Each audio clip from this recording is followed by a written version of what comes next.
का पाप कर रही है।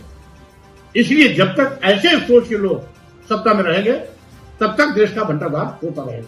सर ये कह रहे हैं कि रायबरेली से पोस्टर वायरल हो रहा है जिसमें तेजस्वी यादव को ब्रह्मा बताया गया है, राहुल गांधी को विष्णु बताया गया और महेश अखिलेश यादव को बताया गया कि बड़ा विवाद चल रहा है इस समय, इस पर क्या आपकी राय है? अब किसी भी पोंगापंथी व्यवस्था को मैं नहीं मानता, नहीं देता हूं। और अगर ब्रह्मा विष्णु महेश होंगे तो उनके लिए लक्ष्मी और पार्वती तथा सरस्वती को भी खोजना पड़ेगा। इसलिए इस प्रकार के एक बयान बकवास है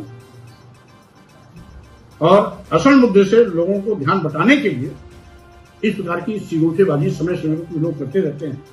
ऐसे लोगों से समाज और देश को सावधान रहना। रामभद्राचार्य जी से क्या आपकी नाराजगी है? अभी थोड़ी देर पहले आपने कहा कि मानसिक है, दूसरी मानसिकता के हैं रामभद्राचार्य जी, क्या नाराजगी है? मेरी कोई नाराजगी नहीं। एक प्रश्न आया था कि उन्होंने मनुस्मृति को कहा पहला संविधान था। जी सर, उसमें मेरी टिप्पणी थी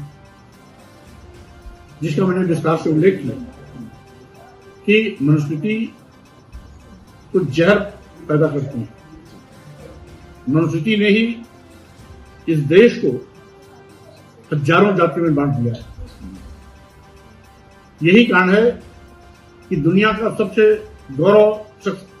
गौरवशाली और शक्तिशाली भारत हजारों साल तक गुलाम रहा, क्योंकि यहां देश में राष्ट्रीयता का अभाव था। लोग जातियों में बटे थे, ब्राह्मण क्षत्रिय वैश्य शूद्र करके जातियों में बांट दिया गया था। ब्राह्मण में भी ऊंच नीच होता है, क्षत्रिय में भी ऊंच नीच होता है, बनिया में भी ऊंच नीच होता है। अब दलितों में तो 6,647 जातियां होती हैं।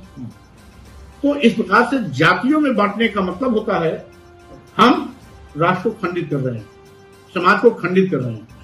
भारतीय संविधान